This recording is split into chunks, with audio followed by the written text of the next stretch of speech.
Welcome back. It's the Big Blue Banter, New York Giants football podcast. I'm Dan Schneider, joined as always my co-host Nick Filato. Happy Labor Day to those of you joining us on this off day. We wanted to get a podcast in, have some fun, give you guys something to listen to if you are driving back from the shore later today or doing anything like that where you need a podcast. We're here to deliver. I've got golf on the schedule later today. This is a bonus round for me. Francis Byrne, last minute with my boy TJ. Slot opened up, Nick, and I can't wait to play. Had a weekend of golf. I shot a 93 one day and 94 the other day, but the 93 was from the Blues and a place where I usually play the Whites, so that felt good. Okay, day, man. Look, right now my game has gotten better. It's improved. I'm at my lowest cap I've ever been, Nick. I'm at a 17.9, which is by far the best I've ever been. You have no idea what these numbers are. Nobody cares, but I will 17.9 sounds very impressive, though. It's not impressive at all. It's actually horrible. Oh, it sounds very impressive. It's not good at all, but it's good for me. And it's crazy because I got there with my driver still being terrible, and I'm taking all these penalties, but my short game has just taken such a massive jump this year, specifically the putting. It's like night and day. But no one cares about that. Let me ask you this question to start the show, Nick, from our friend Nathan Roberts. Let's do it.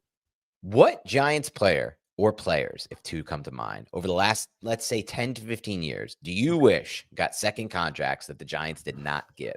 Okay, so over the last 10 to 15 years, Linville Joseph is one to go back a little bit more. Like Linville Joseph is one of the first ones who come to my mind just because he's had such a long and storied career. Storied might be a little bit rich, but a really long and successful career in other places. And I hate to see talent leave the New York Giants.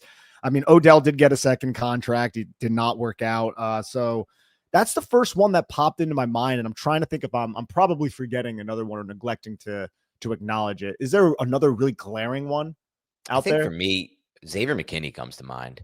Yeah, no, that's really, really recent. And I know, look, when it comes to McKinney, to shout out the Big Blue Banter podcast, we supported bringing back Xavier. Yes. We were big Xavier McKinney fans on this podcast. We wanted them to re-sign him, and ultimately it was rich, though. We decided that Schoen made the decision based on not wanting to pay the safety position, which he then did invest a massive pick at safety, but he's not paying that position. So he is still staying true if that was his. What'd you say? He is now with Javon. And then he did eventually, right, with Javon Holland. And to me, Xavier McKinney is a better player than Javon Holland by a considerable amount. Like he's a top 5 safety in the league. It's like Kyle Hamilton, and then like the names like Xavier McKinney. And what's most odd about it is I feel like Xavier McKinney would be a pretty good fit for this system. Like maybe his best system is like a single, middle of the field closed, single high safety look, but like split safeties, the way they're going to use their safeties this year, Bowen, I think he would have been a great fit for this system. He'd be a good fit in any system. Now, I'll say this. With this, like it's easy to say this outside looking in. There was a lot of weird stuff with Xavier McKinney within the Giants organization, and I'm not just talking about I'm not talking about just the ATV accident. Remember when he started calling out Wink Martindale and calling out the coaching staff like mid-season 2020? There was a lot of weird shit going on there that like I'm not privy to, and I'm sure that factored into Joe Schoen's decision. It had to, and I think that's something we'll never know as fans, but it's just something that's interesting. I'll throw a couple of more out there for me. Dalvin Tomlinson, they didn't need him at the time, but they also didn't need the cap space. You can always manipulate the cap. Every good team does it.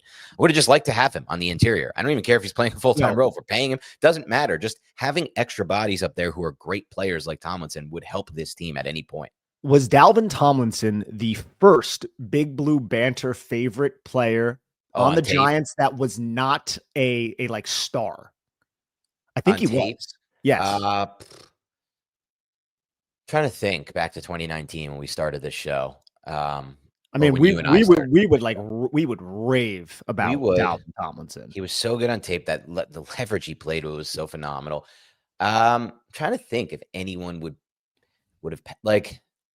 We didn't really have anyone on offense. I'm thinking about the offense. I mean, Odell Beckham, but he's like not a Big Blue Banter favorite. He's a fan favorite. You don't need film to see what he was doing on the field. Let's see what else was left at that point. I mean, defensively, no, I think it probably was Dalvin Tomlinson, which is crazy. There's really not as many like second contract guys that are really coming to my mind over the last like 10 years that I'm like, oh man, we let that guy walk out the door, I'll say another one that I don't feel like that about, but at the same time, I do feel like that about, and it's something I've changed my mind on. Barkley, because I just simply don't care about the cap, and the Giants are in no position to have cared about the cap. Like, I'm fine with what we did because I think long term it's best to do what we're doing. Like Skattebo and Tracy for pennies on the dollar will matter at some point. Like, here, look, like down the line when we have to pay Dart, hopefully we're at that point where Dart's good enough where he does need to get paid. I don't want to be paying a Barkley too. Obviously, at that point, like I'd rather use that cap for an O lineman or a D lineman because that's when the cap matters. But right now, the Giants cap does not matter at all. Like literally at all. If you look across the NFL and their future cap health, like, hey, look, Shane has taken credit for this, or he hasn't taken credit. People have given Shane credit for Nick, his ability right now to kind of get them cap healthy, which some people care about. Shout out like Will, he cares about that. I don't care about being cap healthy. No, the Eagles haven't cared about being cap healthy in forever, and they seem to be doing fine. Yeah, look, the Saints, they're paying the piper finally, but like, who cares? Like, they'll bottom out, probably get a top pick and move on from it. Like, 2 bad years. We've had bad years being cap healthy these last 5. Yeah, they've I would say Barkley and McKinney are certainly in the conversation. I was thinking a little bit more like prior to these more recent ones that we've covered pretty extensively. And dating back to like, the 2010s, there's really not that many. Like there were a lot of whiffs in the drafts back then. Not a lot of guys who left the building and we were like, oh my God, like what the hell? How did we let him outside the building? Right. Like there's not a lot that really jump at me right now. Yeah, no doubt about it. All right, Nick, let's get to what we were supposed to get to today, which is bold predictions for the 2025 New York Giants season. So before we do that, I did want to put up, I had this in mind that I needed to bring up with you, a weird thing. Have you ever tried, this is so unrelated to the show, but I want to bring it up. Have you ever tried, I'm trying it for the first time, coffee?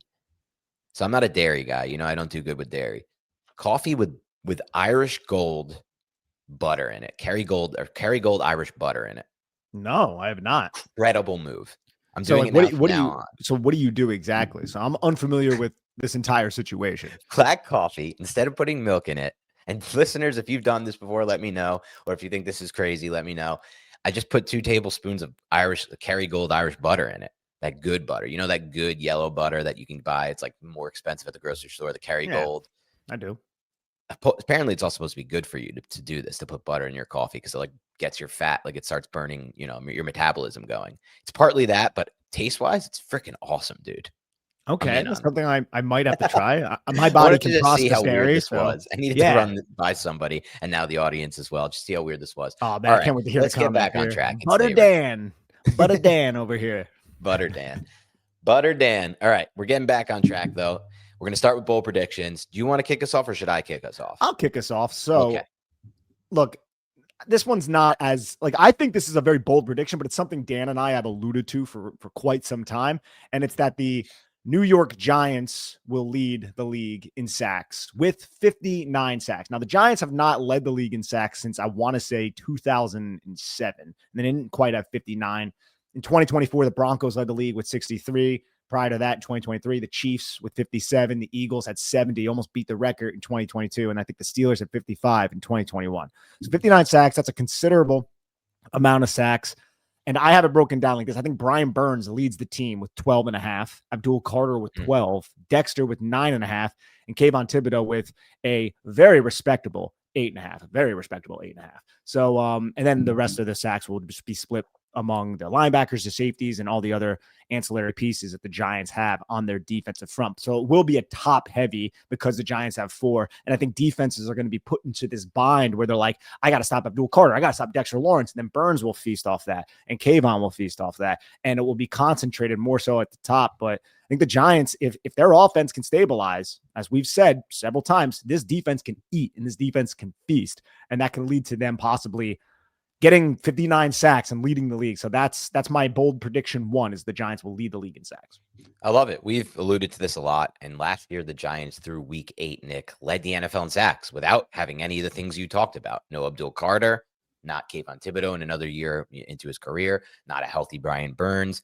In addition to that, not a lot of leads. I mean, they weren't winning a lot of those games. They were in a lot of those games. That's part of it. Like they were in the Bengals game. They were in the Cowboys game. They were in the Commanders game. Like they and obviously the Seahawks game they won. So they weren't getting blown out with the exception of the Vikings game. Was there any other blowouts in those while they led the league in sacks? I'm trying to remember. Were they blown out by any other team? I think just the Vikings, right? It really was the Vikings game. Now, I think it was through week 5, the Giants led the league in sacks, and it was it fell off.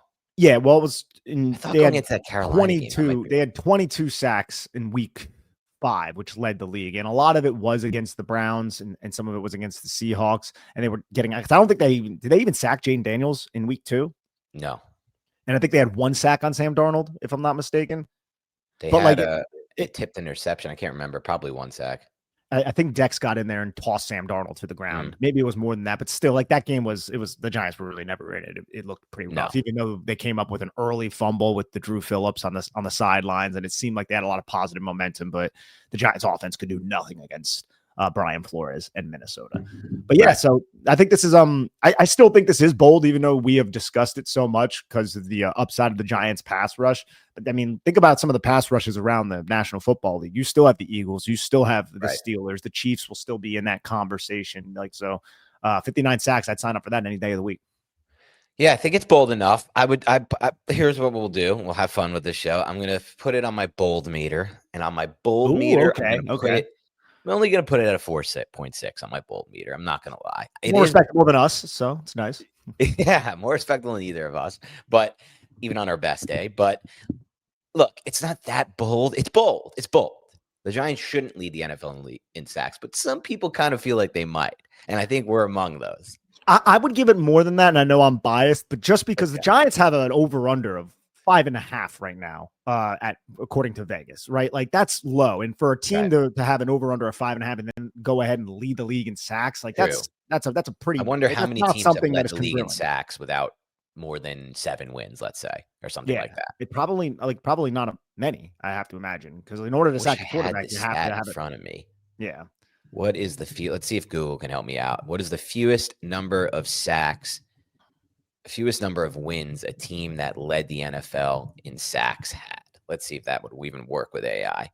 Okay, it did. The 2000 Browns led the NFL in sacks with a 5-11 record. So it hasn't happened in 25 years. Yeah, and then Pittsburgh was 9-7-1 in 2021. They led the league in sacks. So I mean, that's 9 wins is a lot more than 5.5. But they won like 11. Yeah. Can't believe I could just type that into Google. So, like, that wasn't even formatted well, and they just had it. They just had it for us. But that was only with 41 sacks, the 2000 Browns. I would think the Giants get to more. You have them at 59, so that's pretty bold from that standpoint. I'm giving the number of sacks you predicted. Extends it.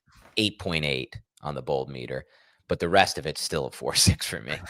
Okay. I won't move it up. Not that it matters, but I won't move it up. All right. All right. Let's go to my first bold prediction. All righty. My first bold prediction is the Giants will start the 2025 season 2-0. Now, I've alluded to in the past, the minute the schedule came out, that I think the Giants will upset the Commanders. Let's see what that spread is at right now. I'm very curious where that line is. Giants-Commanders week 1 spread. Just curious what that's at. 6.5. So I thought it would be 7. It's 6.5. So Giants are massive underdogs to start the season. Now, even with Dallas now on, I guess, less hype surrounding them, I still think the Giants will be at least 4.5-point underdogs week 2 against Dallas. Even if they win the game against Commanders, I still think they'll be at least 4.5, maybe 3.5, 3. And it kind of depends on what Dallas does week 1 too, obviously. But I think the Giants are going to get out to a really hot start, an unexpected start. I start with the Commanders game, Nick, where I've talked about this in the past, but I'll just say it again for new listeners. This is the type of game the Giants can win. The Commanders have everything working for them right now. They're at home. They're expected to kill the Giants. They're almost full touchdown favorites. They just went to the NFC Championship game. The Giants are playing the underdog role, which they've played very well throughout their franchise history and throughout our history covering the show, starting with 2022. In that role, no one expects us to win. No one believes in us. That's a good role for week 1, I think, in this matchup. And the Giants played the Commanders really well last season. They played them better than any team in the division. They played them way closer than they played the Eagles or the Cowboys. So obviously not including that late Eagles game. That doesn't matter. But so for me, this is a matchup the Giants can win. I think the Giants are better on paper, roster-wise, with the exception of quarterback. I think their pass rush comes alive early in this, and it goes to your prediction, really takes over this game, forces Jaden Daniels into tough spots. I know he's going to try to negate it, Cliff Kingsbury and Jaden. But I just see multiple big plays, sack fumbles, or even just like fourth down. The Commanders were the most aggressive team in the NFL going for it on fourth down. Key stops by the Giants defense. Abdul Carter getting in the backfield, making aggressive plays. And ultimately, one or two big shots to Neighbors. Look, I was impressed with how the Giants schemed to get Neighbors the ball against the Commanders last year, specifically in the first matchup. I think they'll do a lot of that again in this matchup. So they start up with the Commanders win, and then they go into Dallas, and Dallas is just a shell of themselves right now, I'm going to predict, without Micah Parsons, especially early in the season. Kenny Clark, Jerry Jones said we're a better team with him. I don't buy it. I know you don't either. And so the Giants in that matchup just feast on a bad Cowboys defense. And then on the flip side, Dak does get to the Giants because Dak's Dak. But it's kind of a weird, unexpected shootout that the Giants come out ahead. So 2-0 to start the season. It could be reminiscent of the 2007 Week 1 against Dallas when the Giants and the Cowboys just went off for, I think, like over 30 points each, something like that, where it's just an absolute shootout. The Giants come out on top here. That would be bold. If I give it something on the bold meter, I'm still going to probably say like a 4-9 or something, because I think a lot of people are starting to come around to this because there has been a lot of negative attention with both those NFC East teams, the Terry McLaurin situation, which is now rectified, but Brian Robinson getting traded, like what exactly is going on? There's a lot of expectations for Washington, as you alluded to. And then when it comes to Dallas, Micah Parsons trade, it's like, dude, you just traded one of the best players in the NFL. Yeah. You got fleeced. The entire Twitter world is laughing at you and you're trying to justify it. But as you said, and why this is bold and why I'm a little bit inclined to improve that score, the Giants haven't beat Dak Prescott since his rookie season, right? Like we cannot beat Dak Prescott. Like Dak Prescott owns the New York Giants. You know how much I hate to say that? I do, because I can't stand the Dallas Cowboys. I like Dak Prescott. I think he's a good quarterback, and we've never like crapped on Dak Prescott on this podcast. No. But I'll say this, like, Giants can't beat him. They need to beat him. And Brian Dable hasn't even beat the Dallas Cowboys yet, has he? No. I don't think he has, right? So let's get there first. So that's why it's a little bit more bold. But I do think this is within the range of outcomes as well. Wow, the Cowboys, they haven't beaten yet. I'm quite frankly appalled and disgusted by this just being a 4-9. The Giants are predicted to win 5.5 games this year, projected, and I'm giving them 2 in the first 2, and that's a 4-9 to you. Come on. That's again, I was giving it a little bit more extends, right? I was, but and I think you have a very solid case there, but I think there's a lot of Giant fans who are in this camp right here. So I'm kind of using your same argument previously against you. Like I think that's fair, right? Somewhat, but the Giants pass rush is projected on paper to potentially be the best in the NFL. I don't think the Giants by any means. What makes this, you know what? I think you're right. I'm going to go with 5-9. I'm going to give it a full, I'm going to give it a full 1. All right. Because, I remain disgusted by the ranking. I thought it's 2 road games. It's 2 road games against 2 division rivals, including one they've never beaten. Yeah. But if you were to ask a lot of Giant, I think a lot of Giant fans are feeling this way right now. I think some are feeling like they can upset. You're right, because I guess they feel at this point like Dallas is vulnerable.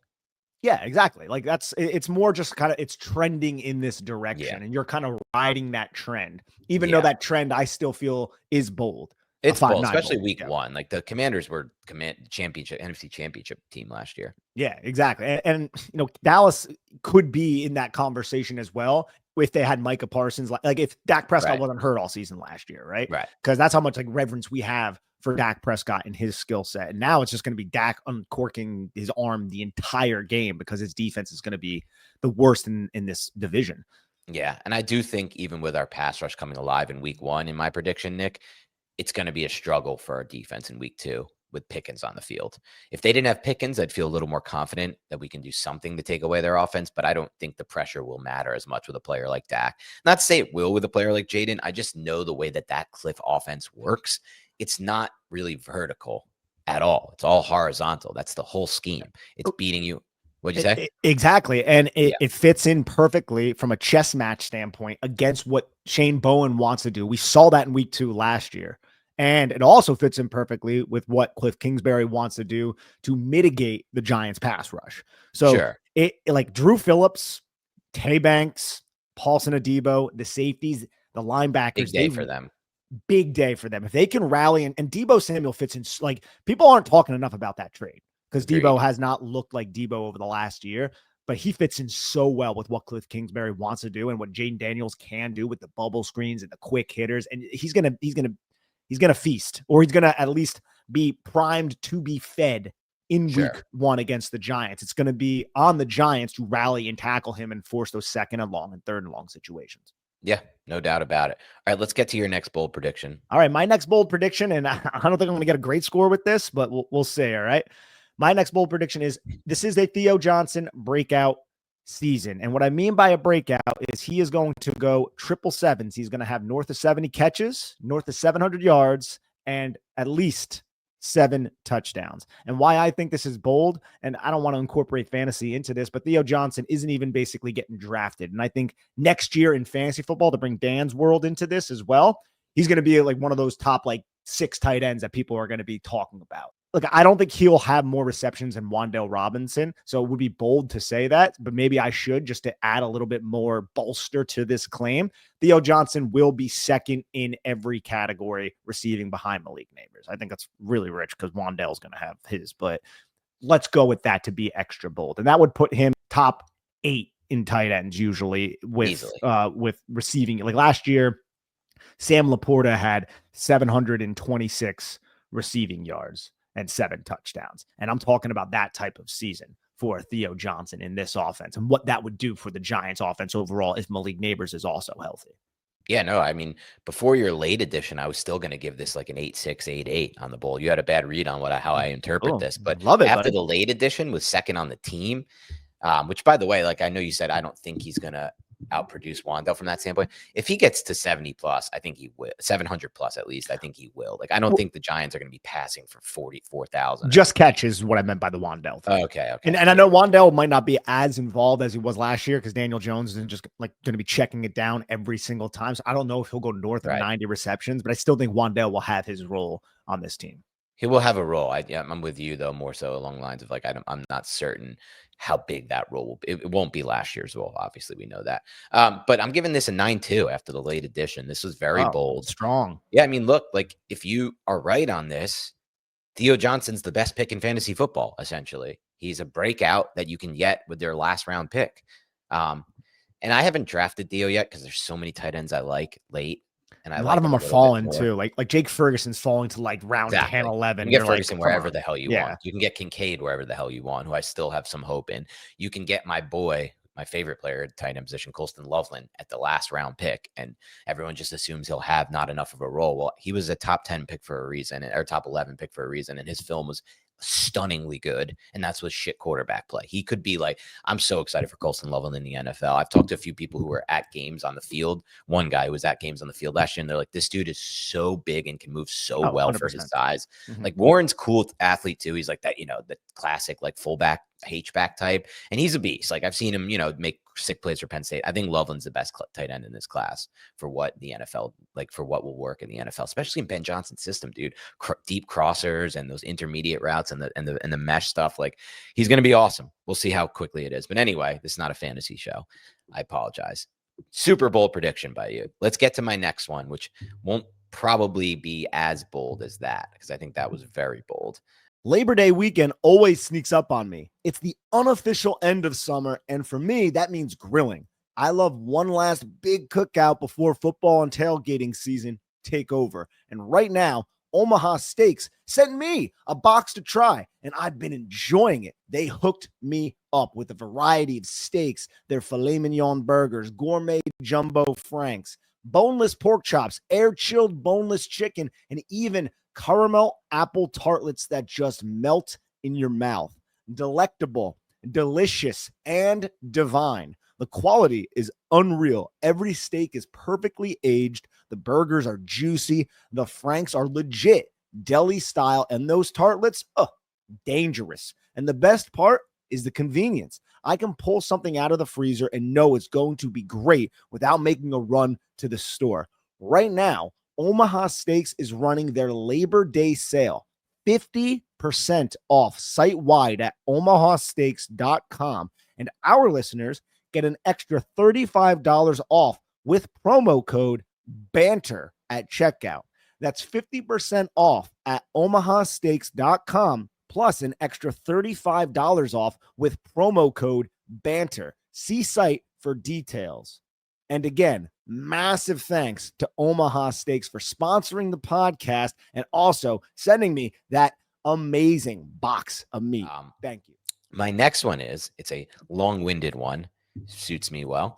My next one is Abdul Carter leads the Giants in sacks, is in the conversation for the NFL lead in sacks, runs away with the Defensive Rookie of the Year award to the point where sportsbooks have him at minus 700 or greater, 600 or greater by Thanksgiving. So you just can't get it by Thanksgiving. You missed the boat to make that bet by Thanksgiving. And he enters the Defensive Player of the Year award conversation. He doesn't win it, and he's not a favorite, but he enters it, and he's listed on sportsbooks. You see Abdul Carter plus whatever, 500 for Defensive Player of the Year award. That's the one. Yeah, that's very bold. And this isn't Defensive Rookie of the Year, Dan. He's talking about Defensive Player of the Year. So Abdul Carter, Defensive Rookie of the Year, he wins that so much that minus 600. Yeah, so if you're watching on YouTube, the part of this that you're not seeing is the most bold, and that's that he enters the Defensive Player of the Year. So he's in talks about Myles Garrett and TJ Watt and Micah Parsons with the Green Bay Packers now. So that is very bold, right? That's a very bold statement. I don't think the Giants in sacks is all that bold. The Defensive Rookie of the Year, not all that bold. But by Thanksgiving, minus 600. That could be pretty bold, but then you look at it, it's like, what other defensive player is primed like Abdul Carter to feast and is in the type of infrastructure that Abdul Carter is? So you're like, that's not that bold. And then you get into the other part where you're like, oh, he's like the 6th runner up for Defensive Player of the Year. That's very bold. And I got to give that a good 9-2. Yeah, and that's, things that will need to happen for this to happen is a lot. Big plays and big moments for Carter. A big forced fumbles, sack forced fumble, a big defensive stop in the backfield where he just run blitzes and gets in there. And then more importantly, all those things combined with Giants wins, Giants winning games they're not supposed to, Giants having a better record than they're supposed to. That's when he starts to enter the Defensive Player of the Year conversation, because if the Giants are a much better team than they were supposed to be, and he's making those big plays and big moments, then it's like the narrative comes into play. Like, well, why are they here? It's because Abdul Carter has changed this team and has changed the win structure for the win upside of this team. So that's the one for me. Let's get to your next one. Yeah, my next one. Again, I'm not 100% sure how bold this is, but it's that Cam Skattebo. Oh wait, did you give me a number on that on the board? Yeah, I said 9.2. Okay. Oh wow, high number. I was expecting lower. It really because that last part. Like you got to think about that. Like that's a reserved conversation. Not a lot of rookies really get discussed in that. Like Micah Parsons did when he was drafted. But like if the Giants are in that situation, the Giants are a good football team too. Yeah. So like that's really what bumped it up, and I thought that was a solid one.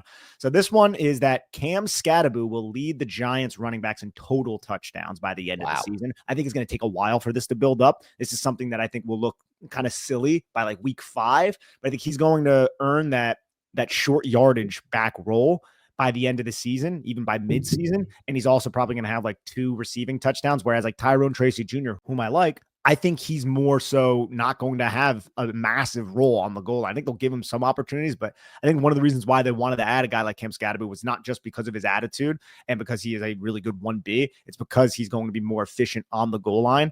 And so I have Cam Skattebo leading the Giants running backs in total touchdowns by the end of the season. Don't take any offense to this one, Nick.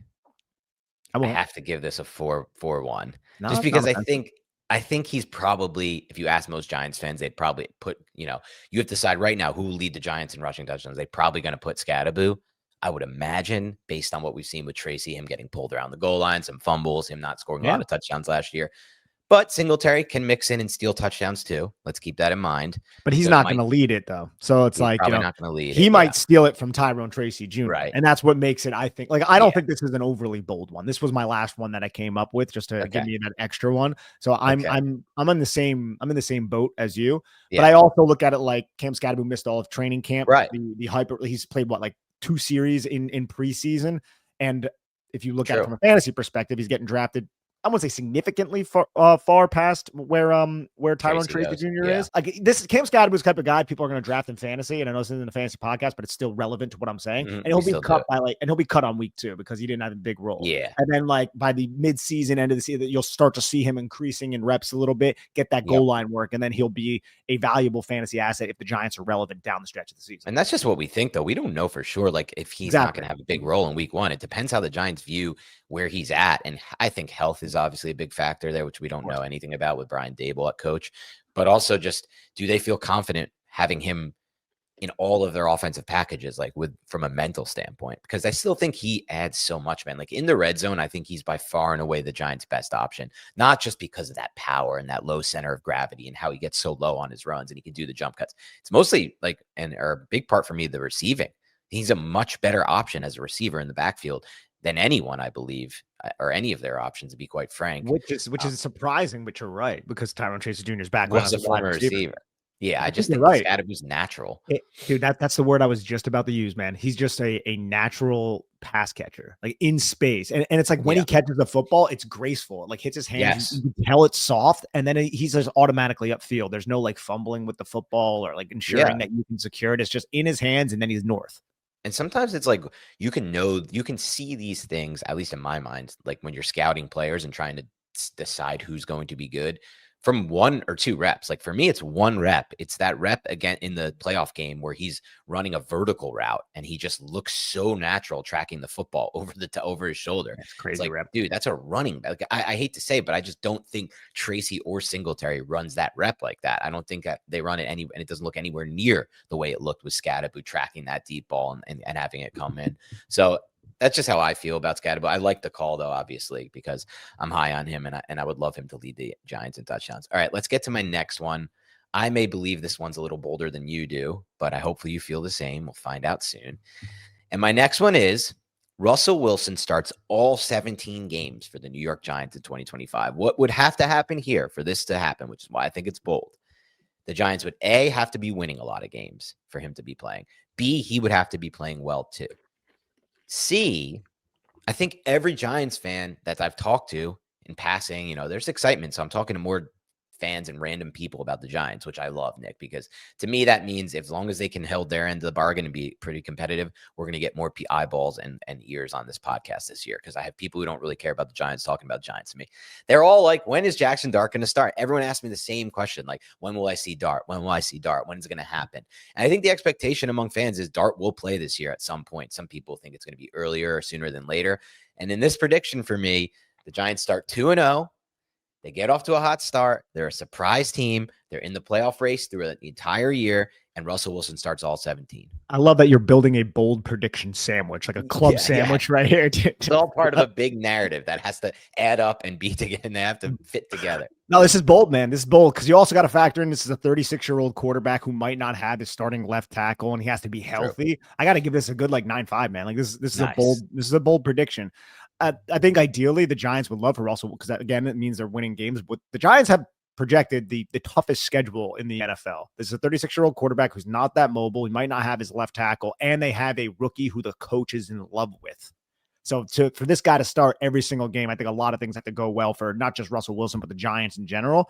And again, like we could put our club sandwiches together because if this happens, I think the Giants may lead the league in sacks because they're probably winning football games, right? So we're just building clubs on top of each other, bro. This is teamwork. This is a lot, the best case scenario for us. All the best case scenario. That's why it's bold. Okay, that's why it's bold. But yeah, no, this is a good one though, bud.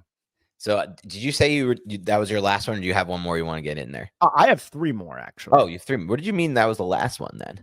What did you mean by I don't even remember. Oh, maybe I heard you say that was my last ball. Okay, never mind. I must have heard that wrong. Okay, let's get back into it then. Yeah, so my next one is that Tyler Nubin will have interception regression to the mean because remember this guy broke the record at the Minnesota Golden Gophers. And he will have 5 interceptions this year. And why this is bold is because the Giants had 6 total interceptions last year. And I think Nubin will have 5 this season. I think a lot of this will be facilitated by the pass rush. I think this will be one of those breakout years to where people around the national, it won't just be Giant fans who are talking like, Giant fans talked a lot about like how players on our team are good. And then like other people around the league will talk like, yeah, he's he's an okay player, but Giants fans are higher. I think like other people around the league will acknowledge that Tyler Nubin is an ascending defensive leader on the New York Giants. It won't just be a Giants narrative. Yeah, no, I love this one, especially because for me, Nick, I have this as well. So I had 6 interceptions. He matches last year's total with 6 interceptions, but it's more bold. Yeah, I mean, it's the same thing, really. It's 5 or 6. I just used last year's total as the barometer. And for me, it's a lot of what you just said, but it's also just I've seen a different player out of him in camp. He's playing faster. He's using his instincts more. And that was always something we liked about him, his ball skills and his instincts. But as a rookie, you're thinking a lot. You're not necessarily moving as fast. This year, with the improved pass rush ahead of him and mostly playing instinctually and faster, I think he's going to be around the football a lot, dude. And I think he's going to make big time plays where I agree with you. It's like national media will start to finally be like, Tyler Nubin, he's a player in the NFL. You got to watch out for because he makes these interceptions at key moments. And again, like a lot of these narratives too, and Dan and I have talked about this in the past, and I'm not trying to crap on like national media, but a lot of this, like a lot of like those types of conversations, like if he does it against the Chiefs in prime time, it's like, like he could like suck. And then if he has like a big interception on Patrick Mahomes, we'd be like, dude, great player right there. And then like we're like, what are you fucking talking? You know what I'm saying? But like I think Nubin will have 1 or 2 of those that really insert himself into the public consciousness. But when we're going through the all 22, Dan and I'll be like, dude, you see that run fit on 2nd and 8 that made it 3rd and 7, and then that allowed Brian Burns to get the strip sack, the led, and we'll like start really diving into the X's and O's as to why Tyler Nubin is better than even what the public thinks, even though they're high on him. Yeah. Agreed with you on that one. All right. That's a good one. I didn't get my bold meter. I'm still going to give it a 8-1 because it's still bold because the Giants didn't have any interceptions last year. And this is asking a huge jump from a player defensive coordinator. Mm-hmm. Yeah. Same player himself who didn't have a lot of interceptions. So it's bold. All right. Let me get to my next one. My next one is, I feel like this one might be even bolder than my last. The Giants and Russell Wilson, obviously, since I'm building a narrative here, Nick, and he's starting all 17 games for me, throw for 30 or more touchdown passes in 2025. Why is this so bold? Just look at the Giants' history, bro. The Giants haven't even thrown for 25 touchdown passes since 2015. Did they even do it in 2015? Damn it, now I need to look it up. Eli Manning 2015 stats. 2014 or 2015, I feel like he did it. 35 touchdowns. Wow. He threw for 35 touchdowns, Eli, in 2015. I don't even remember that. 4,435. That's unreal. It's unreal only for us. It's not unreal for teams who are actually good at passing the football. But for us, Daniel Jones was the last time we threw for a lot, quote unquote, touchdown passes, a lot for us. That's why I use the quotation marks. 24 touchdown passes in 2019 for Daniel Jones. That was 6 years ago. And that was our top end line, 24, bro. And then we had the next 5 horrible years of passing game where did Jones even have 20 touchdown passes again? No, right? It's like 15, 14, 11, 9. I don't remember it off the top of my head. I don't think he ever had 20 other than his rookie season. It was 11 touchdown passes for Jones in 2020, 10 in 2021, 15 in 2022, and 2 in 2023 before he got injured, then 8 last year. Is this real? What I just looked at? I'm sorry to cut you off, buddy. Yeah. So the Giants went for 35 touchdowns. Eli Manning threw 35 touchdown passes in 2015, 31 in 2010, and 30 in 2014. I don't know if there was ever a Giants quarterback to throw for more than 30 touchdowns dating back to like Y.A. Tittle. That's probably I don't know if Phil Simms ever did. I don't know if Kerry Collins. I got to look that up, man. I don't think any of them did. Now, look, let's be clear. Different time periods, different era and era of football, and the rules were different and all of that. But so it's harder to throw a touchdown. Let me see if Kerry did it. I feel like Kerry might have done it. Kerry did not. Kerry topped out somehow at 22 with his best season with the Giants. How is that possible? Sean Payton was cooking. How is that even possible? Let me see if Phil ever did it. No, Phil didn't. Phil didn't do it. So then, yeah, you're right. Eli did it 3 times, and that was it. But that is more of a standard now, man. Like, you need to be throwing for 30 touchdown passes to have a good NFL season. If you look at last year at all the good teams, Goff. I mean, maybe Jaden didn't do it. Did Jaden get there? I mean, he does so much with his legs, so who cares? Let's see if Jaden Daniels got there. No, he didn't. 25. But he had so many rushing touchdowns, right? So it's not like, and he just also did so much. They don't care. But like, if we're a team like this, like a team that doesn't do that, we need at least 30 to try to win 11 to 12 games, I would think.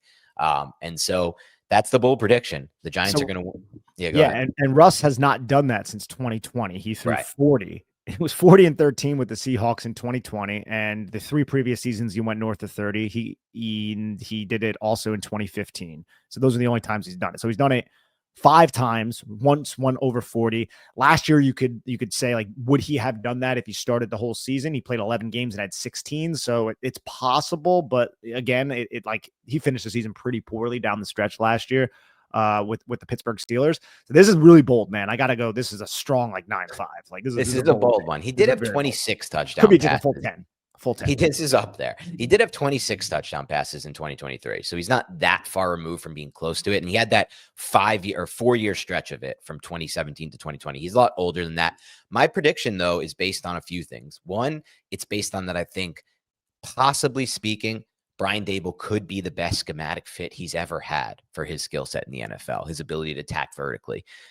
That's the start. The start is he meshes with Daboll well. This is the best fit for him. The second part of it is I actually really have loved what he's been able to do in the red zone, Nick, as a thrower of the football. I think he gets the ball out fast, on time. We've seen this throughout camp in the preseason, and with good velocity in that area, and obviously good ball placement. He always kind of throws a good ball placement. I think that meshes well with Mike Kafka calling plays in the red zone. I think, look, Mike Kafka is going to get the most out of him in the red zone. Brian Daboll is going to get the most out of him overall. And then finally, he's playing with the best wide receiver of his career in Malik Neighbors. So it's those 3 factors that I think get him to 30, 31 touchdown passes this year. And that's my next bold prediction. What do you got after that? That's a bold one. It's a bold one. It's my boldest one. So our collective club sandwich that has, been smushed together is now fracturing, because my bold prediction is that Jaxson Dart starts midseason and finishes the season strong. And I clubbed my next bold prediction on top of this. I'll reserve that one for like the next 5 minutes. But Jaxson Dart will be inserted and the season will finish strong, and we will go into next year very optimistic about the prospects of Jaxson Dart. Well, I love the idea of that, just because, my idea, I think both of our collective ideas here are leading to good things for the podcast. if yours plays out, we're going to have a fun off season of interest. And if mine plays out, the Giants are winning football games, making the playoffs. And to be honest, I'm going to finish with my final one just because it builds off this. Yeah. So I think it's wise to do that. And it's that despite the projected schedule, with Jaxson Dart being inserted mid-season, the Giants will make the playoffs and win a playoff game, and it will feel real, unlike 2022 kind of. All right. I like that. I'm going to give the Dart one a 3-1 on the bold scale, just because everyone expects him to play. But again, like you can't. Maybe they don't expect him to play well, though. You can't analyze it in a vacuum, in my opinion, because like I haven't I did that deliberately. Like Jaxson Dart gets inserted midseason, and then the Giants go on and they win a playoff game with Jaxson Dart midseason being inserted. Yes. Oh, no. This is changing my mind on this. Of course. Yeah. No, I got he just plays good, but we don't make the playoffs and we're losing games, whatever. But it's like, he looks good and he'll be good next year. This is I'm giving this a 9-9 on the exactly. Yeah, it was very bold. Jaxson Dart starts in a playoff game. Yeah, so the Giants are 10. You might have broken the scale with that. I might have. Yes, I might have tipped the scale. I'm obese. I'm obese right now. No, but Jaxson Dart, basically, the Giants are a league average offense. They're kind of meandering. They're kind of sputtering out, and Daboll pulls the plug on Russell Wilson. Meant by that. They put Jaxson Dart in. They hit the ground running. They win a couple games. They sneak into the playoffs, and they win a playoff game with Jaxson Dart. Yeah, that's totally different than I thought that was. That's tipping the scale at 9-9, potentially over at 10-10-1. If Jaxson Dart starts a playoff game this year, my God, we're in a totally different position than I ever thought. Again, this is bold, guys. Bold takes episode, all right? Ladies and gentlemen, this isn't what Dan and I think is going to happen. But no, we're hoping to get one of these right. Hoping. Yeah. That's the goal, to just get one of these right, because they'll all be good things for the Giants. All right. Wow. That's intense. Let me get to the next one. It was Nubin. We're going to pass that. And so the next one for me, these are getting less bold, but I just want to throw these in there. Kayvon Thibodeaux comes within 1/2 sack of leading the Giants in sacks, which would mean Carter, who I already said would lead the Giants in sacks. So this one for me is, I really like the vibe I'm getting from Kayvon right now. I feel like he looks much quicker out there. He looks stronger and quicker at the same time. Explosive is maybe the word I would use from the reps I've seen so far in camp in the preseason. And he just benefits so much from the position that he's in right now, with one-on-ones consistently for him, probably throughout the whole year. Now, some might say, is he really going to have an opportunity to lead or to come close to leading the Giants in sacks? Like he only had 80.5 last year or whatever. Was it 80.5 last year? I think. I don't think he had that many last year. No. Kayvon Thibodeaux sacks. I like doing this he missed like 4 games last year. 21 5 games from total. Yeah, no, I don't think he had, because he has 21 total. Yeah, and he had like 12 in the previous season. They really going to give me game by game? Okay, here it is. Let's see. Sacks. This is great radio right now. He had 5.5 last year, 11.5 the year before when he was healthy. So 11.5 the year before. I think he's going to get to double digits again. And ultimately, I think a big factor in this is Shane Bowen's recognition that my best way to win a football game is to have those guys all on the field at the same time. And I don't know when that recognition will happen. I think we'll get some frustrating moments throughout the early part where he's playing 3 safeties instead of all those guys, or an extra linebacker instead of all those guys. But it's going to get pretty obvious at some point soon that he needs to have all 3 of those ends on the field at once: Burns, Thibodeaux, and Abdul Carter. I think any 3rd and 5 situation, you're going to see all 3 of them out there with Dex. I wanted early downs too. I think almost every play should have those 3 and take out a linebacker or safety. The Giants are just not in a. I know it might schematically mess with him, but he can put Carter on that second level and feel fine. There's just not enough of an upgrade from having an extra linebacker given our linebacker situation, and there's not enough of an upgrade in my mind from having an extra safety given our safety depth and position. Yeah, no, hey man, I would love to see it. Get your best 11 out there, right. And those 3 are obviously your best 11 within that. They're your best 4, possibly best 5 on the defense, totally, right? Yeah. I don't know how bold. This is pretty bold, but again, it's not like we like what we've seen from Kayvon, but this isn't us saying this is going to be a Kayvon breakout per se. It's more so that.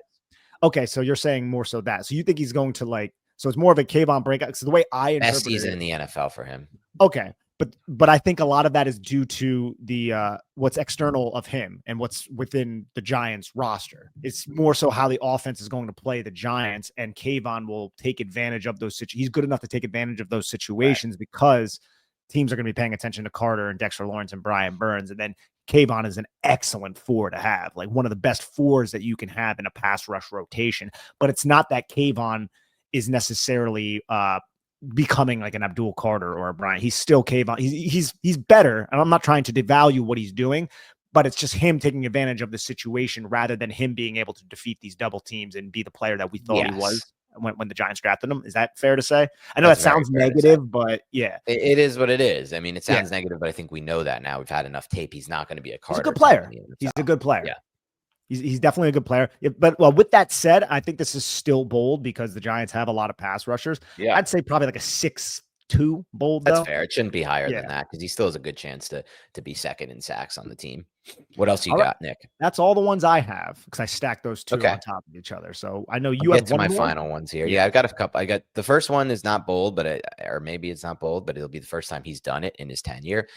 And it kind of, it's part of my whole narrative. But Joe Schoen makes an aggressive trade at the trade deadline to bring in a defensive tackle or a corner to this football team, or a wide receiver, one of those 3 positions. And we've been sellers at the deadline at time, medium sellers with Leonard Williams trade. But this is the one where we start early. We shock the world at 2-0. We're competitive throughout the year. And Joe Schoen gets really aggressive because he's been a big trader throughout his tenure as Giants GM. And we bring in somebody at the deadline. I like this one a lot, man. Yeah. And I wonder what the Giants have to part ways with. I'm guessing it could be like a 3rd. The Giants have not been too shy to entertain that at least. So yeah, no, this is a good one. I don't think it's necessarily super bold, but it's just because it hasn't necessarily happened yet. But it's also because the Giants are in a different position. Like the Giants under this regime have never been competitive beyond that first season. And that first season, they didn't expect to be competitive, right? So now this is like their seats are a little bit hotter. I don't think they're going to get fired after the season. Like I listen to national media and they're like, oh yeah, Dable could be fired by week 5. I'm like, I don't think you guys are really like aware of what's going on in the Giants organization. That's very rich. I think they're safe through this season unless everything falls apart. Agreed. Yeah. But with that said, this is still somewhat bold just because it hasn't happened yet, but I would probably give it like a 3.8, maybe a 4.1 at most, like within that scale. What about you? I think that's fair. This wasn't my boldest. All right. Now let's wrap up the show with a couple I deem to be stupid bold predictions. Stupid bold predictions. Just stupidly bold and dumb because they probably they're not even like on the scale. Like they don't even rate scaling. They shouldn't. I mean, you can Okay. judge if they belong on the scale. The Okay. first one is Jalen Hyatt finishes with more receiving yards than Darius Slayton this season. Now, this is stupid bold because Darius Slayton was just signed to a big contract. He's been named captain, and Jalen Hyatt's had probably what we would deem to be a pretty rough offseason for most people believe. But at the same time, as I've kind of worked my way through this preseason and summer and training camp stats and practices and just kind of an idea on who's being used, Darius Slayton has not been having a huge role so far with Russ. We've seen Neighbors lead them in targets over the training camp. Second was Tracy. Wandell was in there. Theo's getting a ton of looks. Hasn't been a lot of Slayton. And then in the preseason, all we've done is hear Russ talk up Jalen Hyatt. He's a big fan of Jalen Hyatt, Russ. We saw a really nice connection with Russ and Hyatt in the preseason on a comeback. Have we seen that yet with Slayton? No, we actually haven't. It's been a weird. Now, Slayton didn't play a lot of the preseason. He's a veteran. So it's not likely to happen. But I just have this odd feeling that Jalen Hyatt's going to be more productive than we realize because Russ likes him so much. And also to just to add to that, Jalen Hyatt isn't somebody who's going to run at the proper depth and be exactly where he needs to be on these horizontal breaking routes, these dig routes and all of that, because he gets rerouted so easily. But on the vertical plane, that's where he wins. If he wins, I'm not saying that he wins on the vertical plane, but if he ever were to win, it would be on the vertical plane and with comebacks and short curls and hitches and fades and things like that. And that fits much more into Russell Wilson. Russ. Right. Yeah. That's part of it too. That's part of why I feel that I'm not sold on Slayton's fit with Russ, though Slayton can win vertically too, obviously. But I just feel like the role for Hyatt might be more productive. And again, it's just receiving yards. I think Slayton might have more catches, but I think we might see like a 17, 18 yards per reception total for Hyatt this year. And say, okay. So 17, 18 catches, you said? No. 17 or 18 yards per reception. Yeah. Wow. Average. And how many catches? Big play like merchant. 25 catches? Like 25, 30. No, a little more, like 30, 35 range. That would be a lot. Yeah. That'd be wild. He'd probably have a lot of touchdowns then. I have to imagine. I don't know about touchdowns. I just think yards. I don't know if he'll house 18 catches, 18 yards per catches. That's favorable. What would that be? I haven't vetted this from a math standpoint. Gotcha. That would be 2 times 18 plus add a 0. If we're doing 20, it'll be less than. No, this is not. We're not going to do this right now. I'm not going. This is hilarious. I love this. 3 times 18. So it's 54, 540. So if he gets 35 receptions in this, in the 600-ish range, 650-ish range, yeah, I can see it. Okay. This is bold, mostly because I think we have a lot of examples, at least so far through Jalen Hyatt's career, to suggest and Darius, if he's fully healthy, Darius Slayton is objectively a better football player than much better receiver than Jalen Hyatt. That's why this is pretty scorching hot. I don't even know if I should give it a grade, but if I do, it's in the 9s. Yeah, this shouldn't be graded. These are the stupid bold predictions that just weirdly popped into my mind, and I think could maybe happen if weird things happen. The last this one, I don't think this one is stupid though. I don't think this next one is as dumb as you let. Yeah, based on what you said earlier, and we did these bold predictions separately, Nick and I. So we didn't know what we were each other were thinking. But my last one for stupid bold is, and it's stupid because Neighbors is on the team. I'm still leaning toward the stupid range. Theo Johnson leads the Giants in receiving touchdowns in 2025.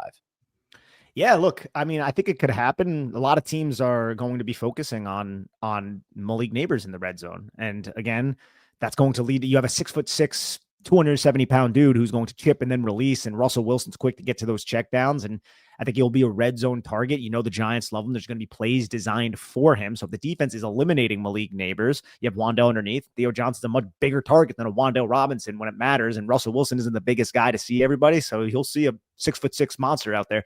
So I think this is an apt, bold prediction that deserves a grade. And I'm going to go with this. I'm going to go with it at 7-8, I think. Okay. I like it. I still think Neighbors probably leads the team in touchdowns. Gets to like double digit. I'm really excited about Neighbors with Russ.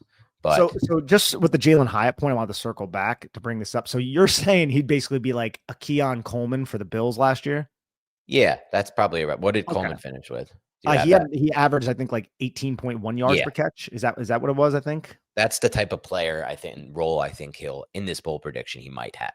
Okay, and like an Alec Pierce for the Colts. Yes, gotcha. That's exact type of player that I'm thinking of. I would sign up for that. That would be a win. What Russ wants to make him into. Yeah, exactly. So we'll see. We'll see what happens. No other bold predictions for me. So do you have anything else? we end up? No other bold predictions. I love doing stuff like this though, man. Yeah, it's Just always talking fun. about, It's fun like there was like conversation. little things where I'm like, oh, I wonder if Micah McFadden will he lead the team in tackles? Like that's one that I entertain. I'm like, how bold is that though? I Yeah. mean, I think Micah McFadden may have his role scaled back slightly, and it's kind of interesting because I'm also advocating for the Giants to re-sign him too. But like the role being scaled back is more of just like the Giants have all of these. It's a good situation to be in. It's not at the expense of Micah McFadden. It's just because I want to get Abdul Carter out there. And I think Bobby Okereke is the linebacker one, at least for this season. And Micah could take over that. Maybe that would be the bold prediction that Micah McFadden is linebacker one by the end of the year. I think that would have been a good one. I like that prediction. But I think there's definitely some bold predictions with the Giants linebackers, specifically with Micah McFadden, because his future with the Giants, like I'm just not sure. I would like him to be here, but this is his last year under contract, and I haven't heard anything. Fair. That doesn't mean that nothing's going on though. When it comes, that's all fair. That's all fair, Nick. One final thing to end the show on. Recently, I had a little bit of time off, and no one I knew could play, and I wanted to get 8 miles of walking, and I wanted to play, so I played golf solo with some randoms, and I met a couple guys out there, Sean and Brett, who one of them is friends with Micah McFadden. He's in his fantasy league. Oh, dude, it's really cool. They're golfing together. I believe that was this weekend. They were golfing together. So he's golfing with Micah McFadden and Dane Belton, two Giants players. They're buddies. I see them around New York sometimes, man. Yeah, they're good friends. And I put out the feeler, man. Come on the show, Micah. So I don't know if we're going to be able to pull it off. But I asked, we had a great time golfing, me and those boys. And at the end, I said, like, look, and he even brought it up. He's like, I'm golfing with them. I was like, look, any chance you can do it, any chance you get Mike on here. So I sent him our show and I told him what we're about.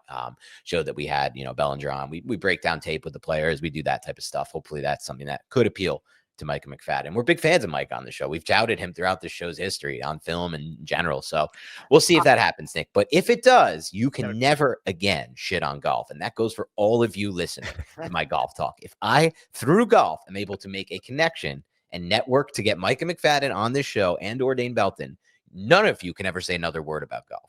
I mean, I will not adhere to that, but I will thank you for getting Micah McFadden on the show. He would be excellent to interview. I mean, he's and again, like when it comes to players like Micah, it's similar to Darius. Like I love players who start off low and then they have the type of resilience to build themselves up and to earn the coach's respect and then earn reps. And the next thing you know, they're a part of the game plan for the New York Giants. And well said.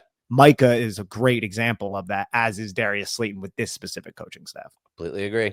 All right, that's all we have for today. It's the Big Blue Banter podcast. Please hit the like button. I keep forgetting to ask. Hit the like button. Leave your comments on the show to support us. That's what we need. There's a new thing on YouTube, a hype button. Click that too. I know some of you have been clicking that. That has to help us, I assume. So hype button, comment, like, rating, review on iTunes, Spotify. Other than that, have a great rest of your week. We'll talk to you very soon. We still want to get to a few more things this week. So we're getting there, man. It's less than a week until the Giants play football. I can't wait to watch that Commanders game. All right. Have a great rest of your week. We'll talk to you soon.